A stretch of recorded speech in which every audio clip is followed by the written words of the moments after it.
Salut à tous, j'espère que vous allez bien. Donc, cette vidéo, c'est pour continuer notre cours de physique niveau terminal avec le chapitre sur le mouvement d'une particule chargée dans un champ électrique uniforme.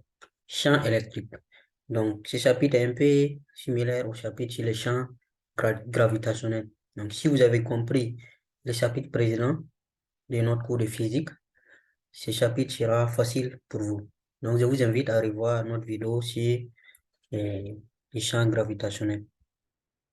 Donc, dans ce chapitre, dans cette vidéo, et nous allons parler d'abord d'interaction électrique comme interaction gravitationnelle, on a parlé dans le chapitre précédent, interaction entre les masses qui s'attirent, par exemple la Terre et puis la Lune qui peuvent s'attirer, la Terre et puis les satellites artificiels qui peuvent s'attirer, la Terre qui attire les satellites artificiels et autres. Donc ici, c'est à peu près la même chose, sauf qu'ici, on parle de charges électriques. Donc, interaction électrique. La loi de Coulomb. Donc, si on prend des charges électriques, des charges ponctuelles, immobiles, on va prendre QA et QB. Donc, on les place respectivement en, au point A et B. Donc, QA en A et QB en B. Et la distance entre les deux points là, c'est R qui est là. Donc, l'une des charges, l'une de l'autre, on les place R et d'une distance R l'une de l'autre, dans le vide ou dans l'air. Attention, il y a d'autres qui ne font pas la différence entre le vide et puis l'air. Hein. Le vide, c'est dit, il n'y a rien dedans, absolument aucune molécule.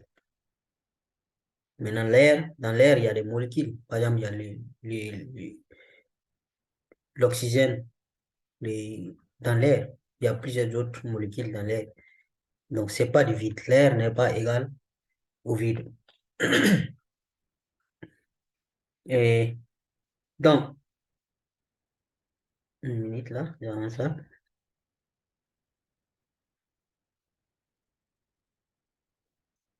Donc, ces deux forces-là, ces deux charges-là, vont exercer l'une sur l'autre une force.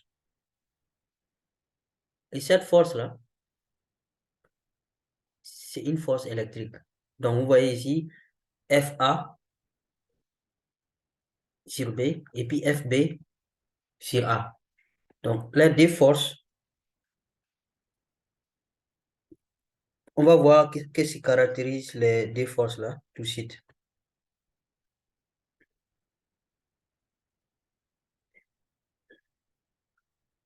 Donc, il y a des cas, des possibilités, des cas possibles, des cas de figure. Il y a possibilité de répulsion, ce qui n'existait pas dans nos chapitres et champ de gravitation, et à l'attraction, répulsion et attraction. Il y a des possibilités. Donc, voici le premier cas. Quand on parle de l'attraction, les cas de l'attraction, vous avez la charge QA qui est, comment? Vous voyez, elle est positive. Et QB ici, qui est négative. Donc, positif et négatif s'attirent. Donc, depuis la troisième, vous avez vu ça. Des charges qui sont différentes, qui sont opposées, ces charges-là vont s'attirer. Donc, la force FB sur A, c'est la force que le point, la charge B exerce sur la charge A. Voilà pourquoi elle est dans ce sens. Maintenant, la force FA sur B, qui est là, c'est la force qui exerce la charge A, QA, sur la charge QB. Donc, voilà pourquoi ça s'attire. Donc, l'autre cas, c'est le cas de répulsion. En ce moment, les deux charges sont des charges opposées. Et sont des charges pareilles. La même charge. Ici, on a mis positif, positif. supérieur à 0, qui A supérieur à 0, qui B supérieur à 0. Et ça peut être aussi négatif, négatif. Hein. L'essentiel est que ça soit la même charge, et le même signe de charge. Donc, vous allez voir qu'en ce moment, il y aura répulsion. La même chose, la même charge, ça se repulse. Donc, la répulsion, c'est cette force-là, FB sur A, c'est la force qu'exerce la charge QB sur la charge QA. Push, push. Et FA sur B, A vers B comme ça, c'est la force qui exerce la charge QA sur la charge QB. Donc, vous voyez la distance est ici. OK. Donc, il a noté que deux charges de même signe se repoussent, tandis que deux charges de signe contraire s'attirent. Ces deux forces sont de même intensité, c'est-à-dire en valeur absolue, c'est la même intensité, c'est la même valeur, une valeur absolue. Direction, même direction, et des sens opposés. On a parlé de direction et de sens. Donc, direction n'est pas égale à sens. Voilà. Direction, c'est juste une droite. Voici une droite. Donc, quand vous prenez une même route qui est toute droite, vous avez la même direction. Maintenant, si vous vous croisez, vous avez des sens opposés. Vous allez dans un même sens ou vous avez sens opposé. Donc, sens et direction, c'est différent. Donc, c'est même sens, ça veut dire que les deux forces sont portées par la même droite, mais, qu'est-ce que je raconte? C'est même direction, c'est-à-dire que les deux forces sont portées par la même droite, mais les sens sont opposés. Vous voyez, les deux flèches sont opposées. Voilà.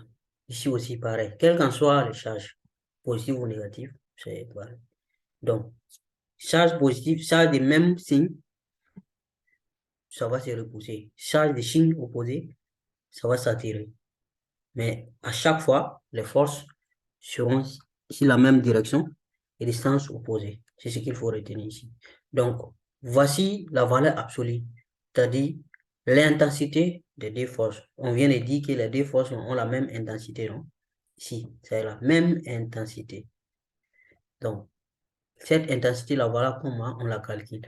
On prend la valeur de la charge A multipliée par la valeur de la charge B en valeur absolue. Donc, ça doit être positif. Divisé par 4 pi epsilon 0 R carré. R, vous connaissez ce que c'est. C'est la distance entre les deux charges. Pi aussi, on connaît. Maintenant, epsilon 0, c'est quoi? Voici epsilon 0 là, sa valeur. C'est comme une constante en unité du système international. 8,85 10 puissance moins 12. Voilà. Ou bien, vous pouvez prendre cette valeur-là, K, qui inclut aussi l'epsilon 0 là, c'est-à-dire cette partie-là. 1 sur ça. Donc, en ce moment, qu'est-ce que vous allez avoir comme formule de FA, l'intensité des forces là? Ça va être valeur absolue de QA fois QB divisé par, multiplié par K. Donc, vous pouvez mettre K fois valeur absolue de QA fois QB et le tout divisé par R carré. Ça vous rappelle pas quelque chose? Ça nous rappelle normalement la constante de gravitation universelle G là, qu'on avait vu dans les chapitres précédents. Donc, qui avait la valeur de 6,67 10 puissance moins 11, si vous vous rappelez. Je vous invite à revoir la vidéo précédente et du cours de physique, comprendre. OK. Donc, on va parler maintenant des champs.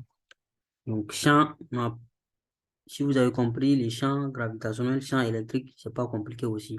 Donc, on dit qu'en un point de l'espace règne un champ électrique si en amenant une charge ponctuelle à ce point-là, cette dernière-là, c'est-à-dire la charge ponctuelle qu'on a approchée, est soumise à une force électrique. Donc, Ces deux forces qu'on vient de décrire, c'est des forces électriques. Donc,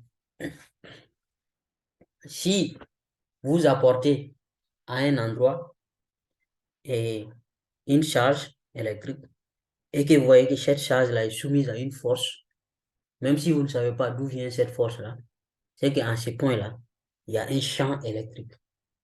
Donc, normalement, toute charge, les charges électriques là, peuvent être soumises à des champs électriques en n'importe quel endroit, mais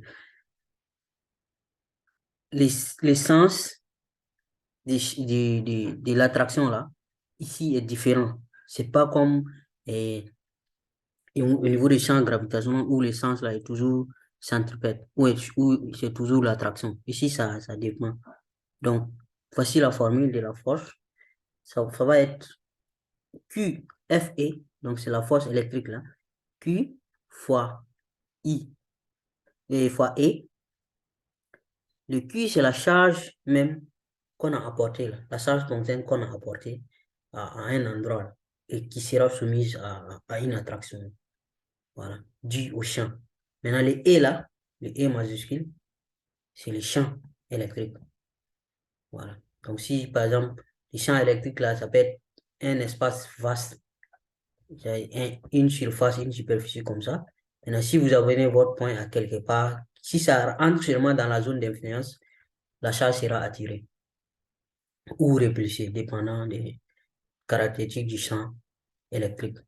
Donc, la force, la force là, c'est-à-dire l'intensité de la force, s'obtient en mettant juste des valeurs absolues ici. Parce que la charge, elle peut être positive comme négative. On vient juste de voir ça. Donc, la charge multipliée par le champ. Donc, F est le vecteur force électrique. Et le vecteur champ électrique. Q, c'est la charge potentielle soumise au champ électrique. Maintenant, E s'exprime en newton par coulomb moins ou volt par mètre moins. Et le champ électrique créé par une charge ponctuelle est celui créé par un condensateur. Donc, on va commencer par une charge ponctuelle d'abord. Donc, le champ électrique qu'on vient d'introduire là, précédemment, ce champ-là est créé par une charge, peut être créé par une charge ou par un condensateur. Donc, on va commencer par le champ qui est créé par une charge. Là, il faut faire la différence entre la charge qui est attirée et la charge qui crée le champ d'attraction. Donc là, on parle de la charge qui crée les champs. Donc, on prend les champs et sera égal à Q sur, on vient juste de voir à peu près cette formule. Donc, 4 pi epsilon 0 R sur R carré. Donc, avec U OA et le vecteur unitaire. Donc, l'intensité du champ là, c'est la valeur absolue de la charge parce que la charge, elle peut être positive ou négative. Hein. Donc, divisé par ça. Donc, ici, le Q ici, là, c'est la charge valeur de la charge qui cause les champs électriques. On est d'accord? Donc, en règle générale, les champs créés par une charge ponctuelle, charge électrique là, est radial. Ça veut dire que c'est tout autour du point. C'est comme un cercle. Centrifuge pour une charge positive. Si la charge est positive, le champ là va, le vecteur unitaire là sera orienté vers dehors. Maintenant, elle est centripète.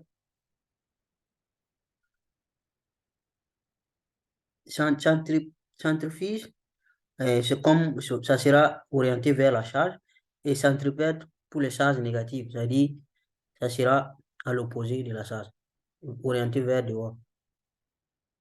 Voilà, si la charge elle est négative. OK? Donc ici, c'est pas toujours centrifuge.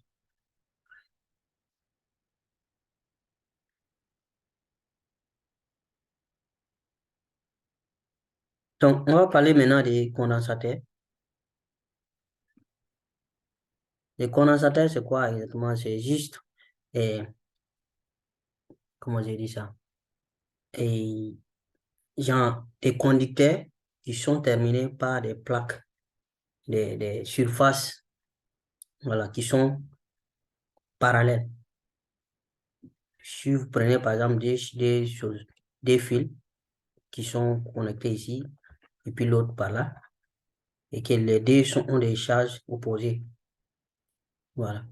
Il faut juste retenir ça. Donc, entre les deux là, il y aura un champ électrique. Donc, si vous placez un électron entre les deux ici, cet électron sera soumis à une force et une force électrique causée par les champs électriques là. Voilà. Donc, parce qu'on vient de dire qu'il y a un champ électrique. Si vous approchez une charge, le champ va attirer la charge ou repulser la charge. Donc, il faut regarder vraiment l'orientation de la flèche du champ là ici. Vous voyez, c'est comme ça. Les points, la plaque A ici, elle est positive. Et ici, P est négatif. Il faut voir l'orientation du champ E ici. Et l'orientation de la différence de potentiel, c'est-à-dire la tension. OK? Voilà. Donc, je n'ai pas besoin de dire. Donc, positif vers négatif, ça, c'est le champ. Maintenant, négatif vers positif, ça, c'est la tension. Et quelque chose d'autre important, c'est la distance entre les deux plaques là, A et B. Donc, on appelle ça condensateur plein. Donc, entre les armatures, donc ce que je disais plaque là, c'est les armatures d'un condensateur, le champ électrique est uniforme et elle vaut tension U divisé par D. Cette formule est vraiment importante. U divisé par D. Il faut retenir cette formule. Donc, avec U, UAB là, le U qui est là, VA moins VB, arrivé moins départ. C'est départ moins arrivé. UAB égale à VA moins VB. Donc, le potentiel ici, moins le potentiel ici, UAB. Donc, la différence de potentiel entre les deux armatures exprimée en volts. D ici, c'est la distance séparant les deux armatures en mètres. Donc, les champs électriques décroît les potentiels. Sa valeur est constante entre les deux armatures. Donc, à l'introduction, on a parlé de l'unité du champ là. On a dit que ça peut s'exprimer volt par mètre. Donc, ça vient de là en fait. Parce que U c'est un volt, D c'est un mètre, volt par mètre. Donc, les champs créés par un ensemble de charges ponctuelles, c'est-à-dire on place plusieurs charges ponctuelles et chaque charge crée un champ. Donc, pour avoir le total, fait la somme vectorielle des champs créés par chacune de ces charges potentielles. Ce point. Donc, on appelle ça principe de superposition. Donc, on fait la somme de I jusqu'à N de EI. OK?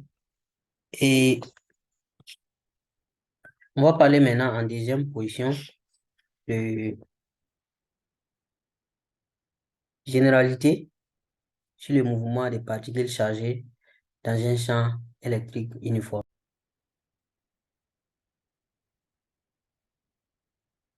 OK? Donc, expression de l'accélération. Donc, on a parlé de l'attraction, non? La particule, elle est soumise à une attraction, donc elle va se déplacer.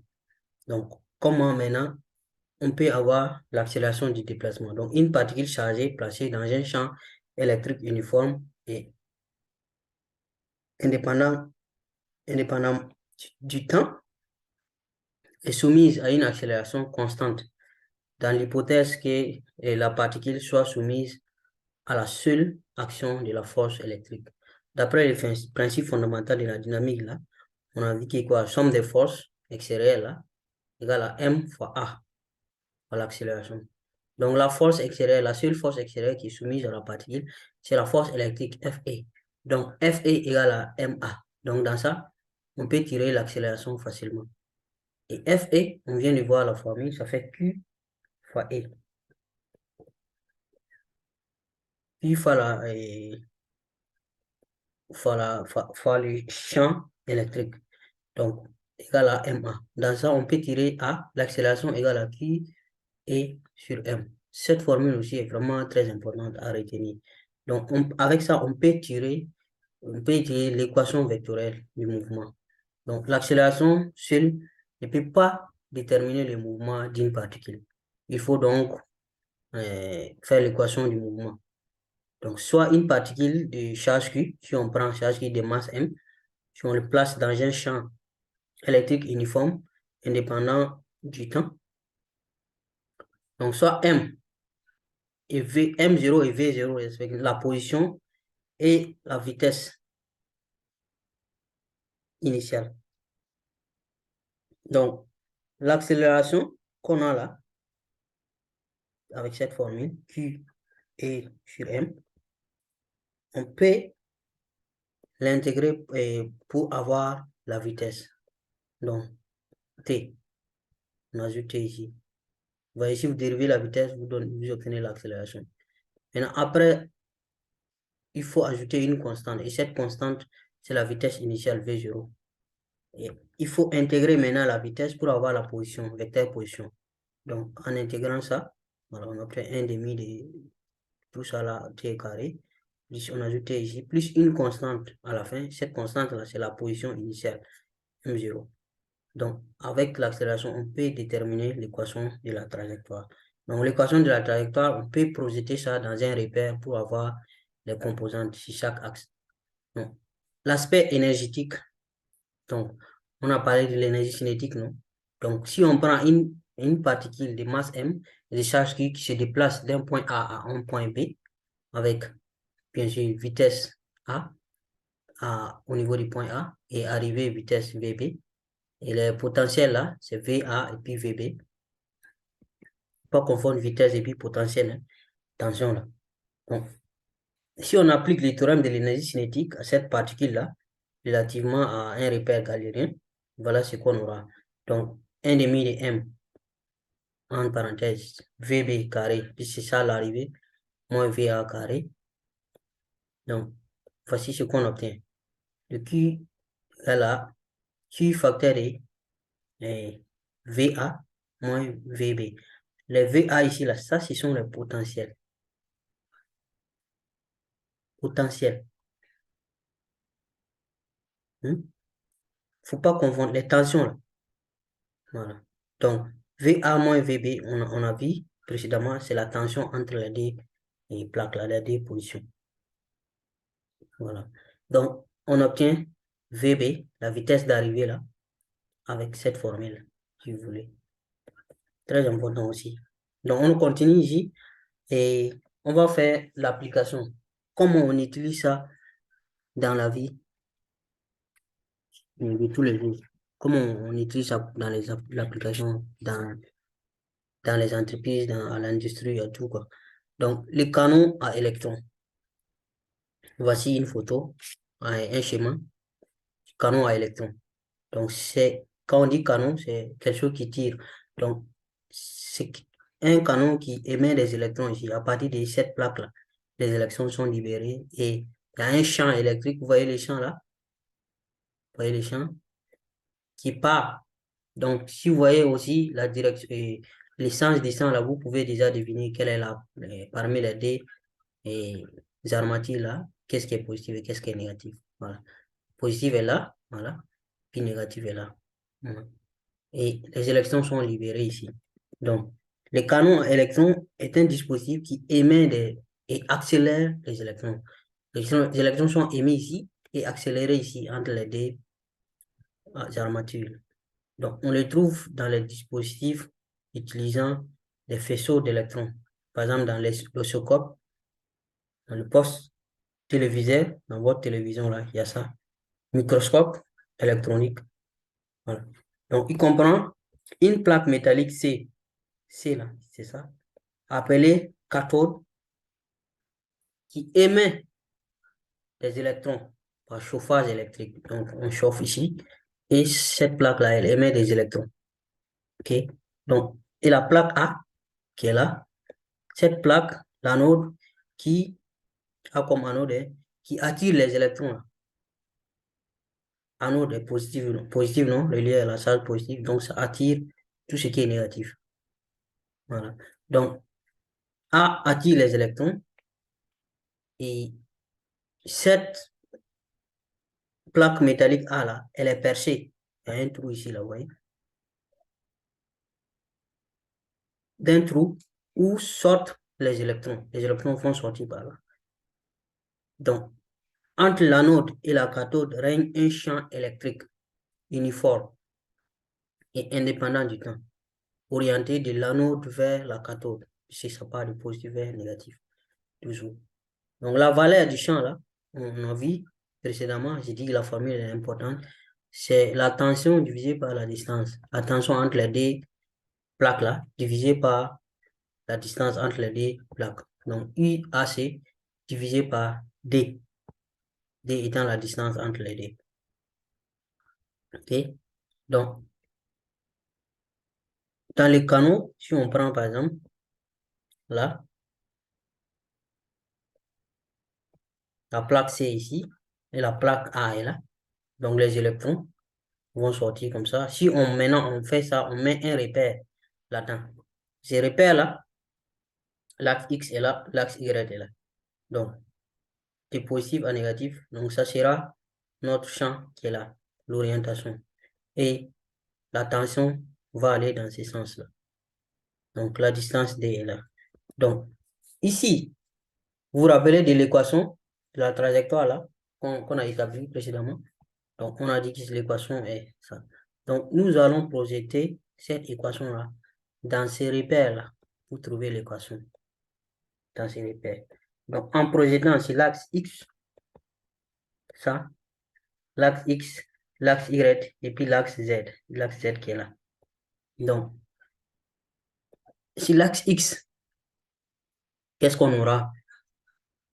La formule dit quoi?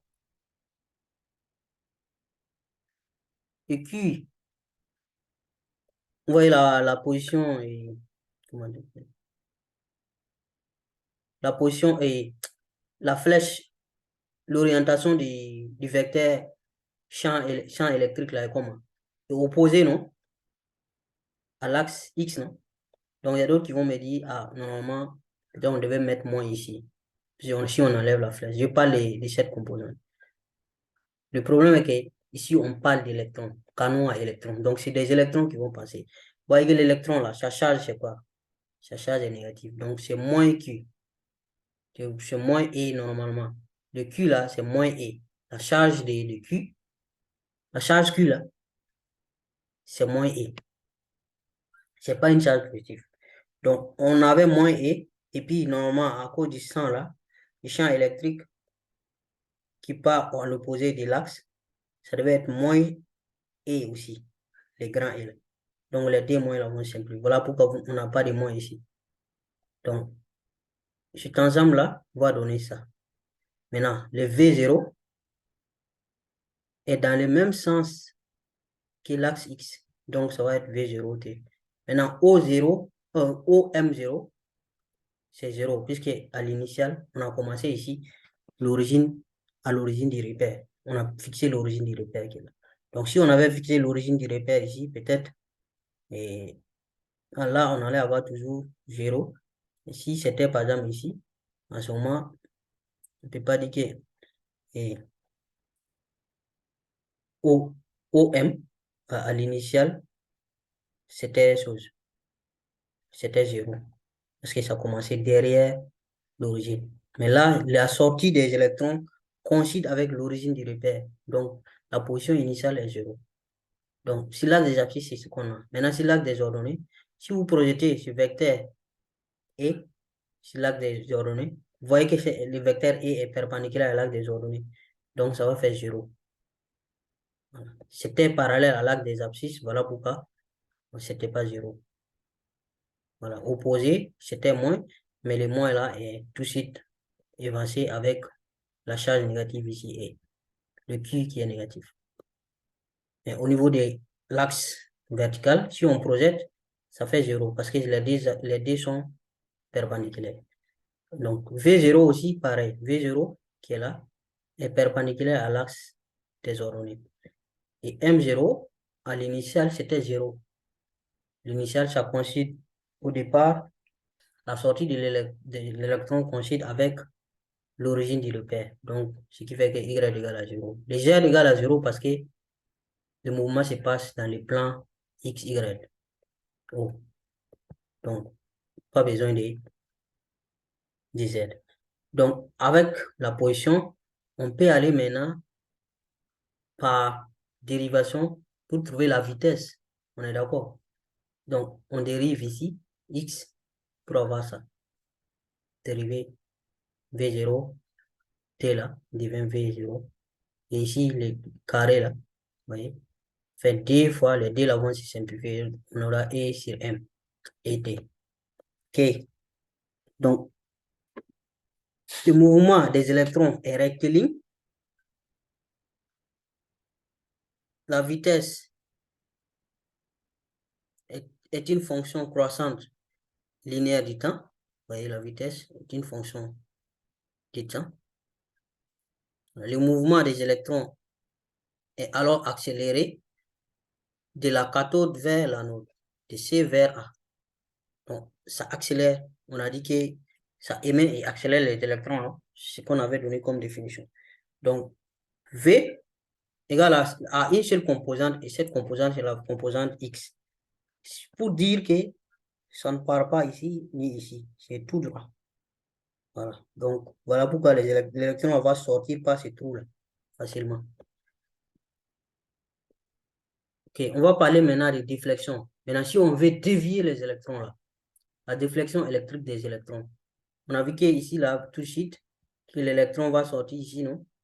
Donc, après la sortie ici, et si on voulait dévier, ou bien comme ça, l'électron là va sortir, aller par là, ou bien va sortir, aller par là. Comment on va faire? Donc, en ce moment, chez nous, on sait que ce qui attire les électrons, ce sont des plaques. On va venir ici, à la sortie du canon là, on place des plaques ici. Vous voyez, ces plaques-là sont verticales à C là. Donc, on plaque comme ça. Donc, quand l'électron va rentrer dans cette zone-là, où il y a les deux plaques, comme ça, horizontales là, sera attiré par là ou par là, dépendant c'est où on a mis la plaque positive et la plaque négative. On est d'accord? Voilà. Donc, les signes des plaques vont déterminer l'orientation du champ et déterminer aussi vers quelle plaque l'électron sera attiré. Voilà. Donc, la déflexion. Donc, les dispositifs permettant la déflexion ou la déviation d'un fichier d'électrons, ça veut dire un ensemble d'électrons qui suffit, est constitué de deux plaques P et P' parallèles et entre lesquelles est appliquée une tension. Donc, la différence de potentiel, le IPP, le PP là devait être un indice, mais j'espère que vous comprenez. Constante, la tension est constante. Donc, les électrons sont lancés avec une vitesse initiale V acquise à la sortie d'un canon. Donc, E est perpendiculaire à V0. Donc, c'est ce que je disais tout de suite. Je retourne un peu en haut pour expliquer ça. À la sortie, ici, à la sortie des électrons, on plaque ici, plaque ici. Et l'électron sera attiré soit en haut, soit en bas. Voilà. Donc, ici, voici ce que je disais. Supposons qu'on avait les canaux là, les deux plaques verticales du canon ici, le trou ici, ça coïncide là. Donc, le trou de la plaque est A là, ce trou là, plaque A, vous voyez, C, l'électron va quitter ici, arriver ici, ce trou là. Si on suppose que c'est ce trou là qui est là maintenant. Voilà.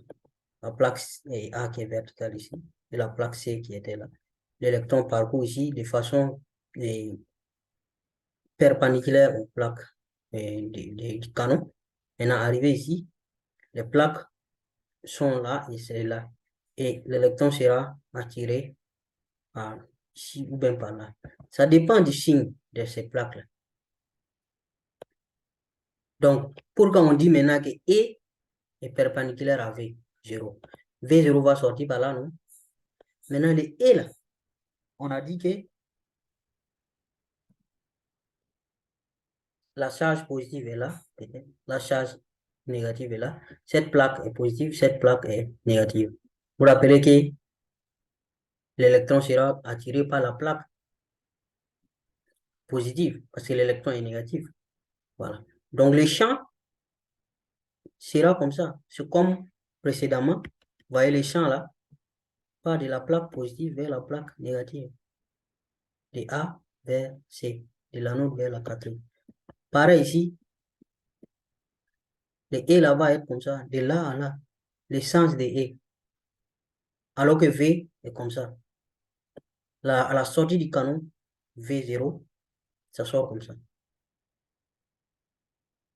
Donc, on peut combiner ça et faire dans un exercice. La vitesse de sortie des électrons à la canon, là, du canon, c'est ça qui est V0 qui est là. Donc, voilà pourquoi on dit que les deux vecteurs là sont, on va dire, orthogonaux. Donc, la trajectoire des électrons est un arc de parabole, de sommet haut. Vous voyez, arc de parabole. C'est la trajectoire là comme ça. Le sommet haut, le sommet est là, haut, décrit dans un plan X compris entre, dans ce plan-là, entre O et puis L. L, c'est quoi? C'est le petit L qui est là. C'est la longueur des armatures. Il ne faut pas confondre avec le grand L ici, qui est ici, entre les points I ici, et puis O prévisible. Ici, c'est votre écran, par exemple. Par exemple, ça peut être l'écran de votre téléviseur. Et ça, le canon qui est derrière ici, votre téléviseur. Donc, ce I là, c'est pas forcément le milieu, hein. Voilà. Peut-être c'est rarement les milliers. Ça peut être les milliers, mais c'est pas les milliers, pas forcément les milliers. Donc, on va voir tout de suite comment obtenir tous ces points-là. Donc, si on prend ici cette déviation des électrons, on fait pareil en partant de l'accélération, on va aller retrouver l'équation de la trajectoire, cette équation, cette trajectoire. Il y a une portion de parabole, du sommet hall. Donc, A, accélération, on avait vu tout de suite, ça fait Q et sur M. On est d'accord? Voilà. Maintenant, Y, l'axe est placé, Y est là, puis X est là. Vous vous rappelez de E, les champs électriques là, ça va aller de positif. Pourquoi ici c'est positif? Parce que l'électron est évidemment attiré par ici, par la plaque. Mais c'est à cause de la vitesse qui est grande là qu'elle ne part pas taper la plaque là. Ça peut arriver aussi, en dépendant de la vitesse et de la tension. Donc, ici, l'électron qui va sortir ici est évidemment attiré par cette plaque. Donc, ça veut dire que cette plaque est la plaque positive. Donc, le champ électrique va aller de là à là, voilà, dans ce sens-là. Donc, ça veut dire que le champ est, si on projette sur l'axe Y, ça sera opposé. Donc, on devait mettre moins E ici. Mais comme E, la charge même est négative, donc les moins E et les moins ici vont s'annuler, ça va faire plus. Voilà pourquoi on n'a pas ici. Donc, la formule de l'accélération qu'on a vu, Q étant la charge, et en majuscule, et les champs divisé par M. On projette ça, et sur l'axe des abscisses, comme le champ est perpendiculaire à l'axe des abscisses, ça fait 0. On projette, ça fait 0. Maintenant, sur l'axe des ordonnées, ici, comme le champ est parallèle à l'axe des ordonnées, voilà. Donc, c'est un peu l'opposé de ce qu'on vient de voir avec l'autre équation dans les condensateurs. Voilà. Donc ici, c'est sur l'axe des ordonnées surtout. L'axe des ordonnées surtout qui domine. Donc, on intègre ici l'accélération pour avoir la vitesse. Donc, V0, c'est l'axe des ordonnées, ça fait exactement comme ça, V0. Parce qu'à l'initiale, la vitesse, elle est comme ça, horizontale. Elle n'est pas comme ça. Donc, à la sortie, la vitesse est comme ça. À la sortie, la vitesse est perpendiculaire à l'axe Y. Donc, voilà pourquoi, ici, là, c'est 0. Il faut juste intégrer ici l'accélération, donc en ajoutant un t. Donc, V0 ici, c'est 0. Maintenant, on intègre ici la vitesse pour avoir la position. Donc, on aura ici V0t, 1 demi de ça, t carré, c'est ce qui est là. Maintenant, la position à l'initiale, c'est 0, hein. Voilà, c'est parce que ça coïncide à l'origine du repère, notre origine du repère. Donc, si on avait placé l'origine du repère ici, on n'allait pas être pareil. Donc, il faut faire attention. L'origine du repère et puis la position initiale. Donc, ici, là, vous voyez qu'on n'a pas parlé de Z parce que le mouvement se passe dans X, Y et puis O. Voilà, pas de Z. Donc, on a la position, comme ça, les coordonnées de M, X, Y, Z. Donc, l'équation maintenant, vous vous rappelez comment on obtient l'équation? On tire seulement T ici. On aura T égale à X sur V0 et on les remplace dans Y. Puis c'est facile. Donc, voici, on aura Y égale à E sur dmv0 carré x0 et x au carré. Voilà. Donc, le E là, on a dit que ça fait tension divisée par distance entre les deux plaques. La distance entre les deux plaques. Là. Donc, la tension là, c'est UPP. P et P'. La tension, donc D là, c'est ça qui est là. Donc, c'est ça, on a remplacé. Le E ici, là, le champ là, qu'on a remplacé par ça. OK? Donc, facile. Donc, on va s'intéresser maintenant à certains points. On veut s'intéresser, par exemple, S, le point de sortie des électrons. Là. Vous voyez la limite des plaques là. L'électron va sortir par là. On connaît déjà l'abscisse du point, parce que c'est la distance L, petite L, qui est équivalent à la longueur des plaques. Là. Dans notre cas, hein, attention, on ne sait pas tous les cas. Parce que ici, l'origine là correspond à ici, donc c'est facile. Donc, L sera égal à ça, à l'abscisse de S. Maintenant, l'ordonnée là, c'est comme. On va voir l'ordonnée là, qui est YS. On va déterminer ça, c'est comme. Donc, ici, l'équation ici, qu'on a établie là, on sait que le X, V0TS, TS là, c'est juste pour dire le temps quand on sera ici à S. Donc, égal à L, l'abscisse égale à L, c'est ce que je viens de dire. Et l'ordonnée égale à ça, on a juste ajouté, remplacé T là par TS.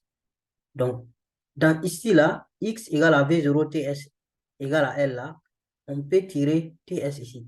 Ça sera égal à L divisé par V0. C'est ça qui est là. Maintenant, si on remplace ce T là dans Y, on aura la valeur de YS.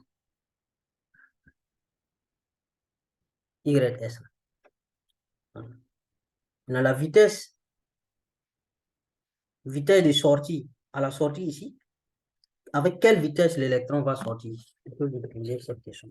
Vous venez ici, Vx, ça fait égal à V0.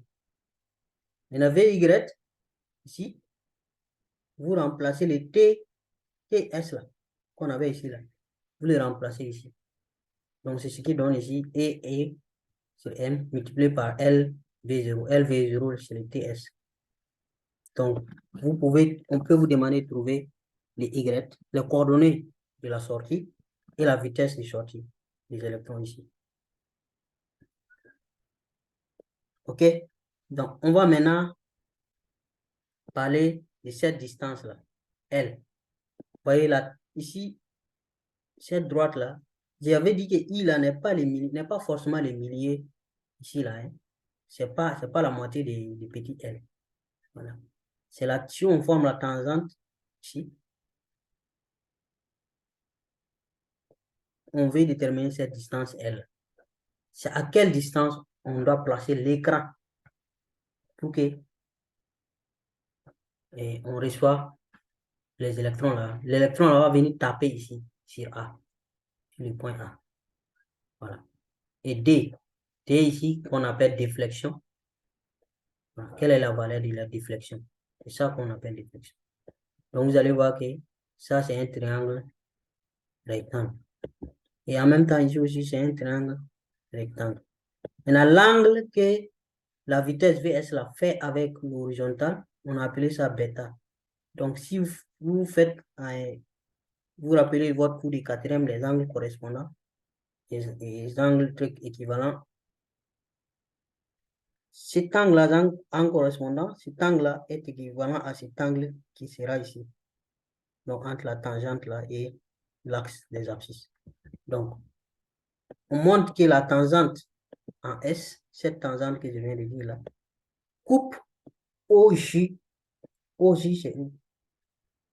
Vous voyez, J est là, et puis O est là, O est là, OJ. Coupe OJ en I. Donc, c'est là où la tangente la coupe l'axe des ordonnées là. C'est là où on appelle I. C'est pas forcément les milliers. OK. Donc, tangente de bêta égale à quoi? Si on décompose cette vitesse, la VS là, composante horizontale, composante verticale, vous allez voir que c'est tangente, c'est côté opposé, c'est côté adjacent, non? Donc, ça sera la composante verticale de la vitesse VS à la sortie ici, divisé par la composante horizontale ici, VXS. Donc, VYS divisé par VXS. Donc, VYS là, c'est ça qui est là. Maintenant, VXS, c'est V0. On vient de le démontrer, ça est là. C'est V0. Donc, on fait la division, c'est ça qui donne. Maintenant, en même temps, si bêta là, c'est le même angle qui revient ici, vous allez voir que tangent de bêta, ça va faire cette distance qui est D, la déflexion, divisé par I au prime, qui est L. Donc, D divisé par L. Donc, dans ça, là, on peut tirer D, la formule de la déflexion. Juste faisant ça, fois ça, produit croisé, et vous tirez D, et ça vous donne ça. Et dans cette formule, on a remplacé le E là, par sa formule, qui est U divisé par D. Donc, on a la déflexion de cette façon. Et donc, si on pose K égale à tout ça,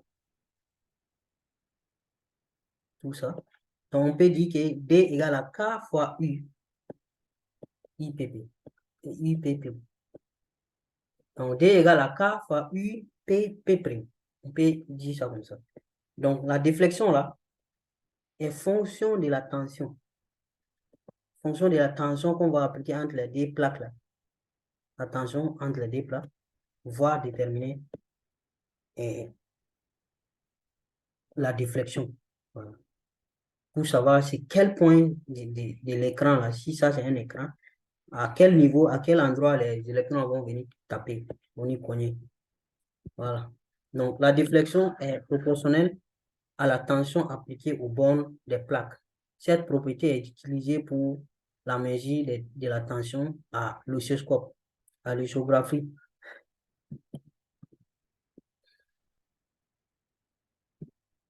Donc, voici un exercice. On vous dit des électrons pénètrent en haut avec une vitesse initiale V0 horizontale dans un champ électrique uniforme délimité par des plaques A et B.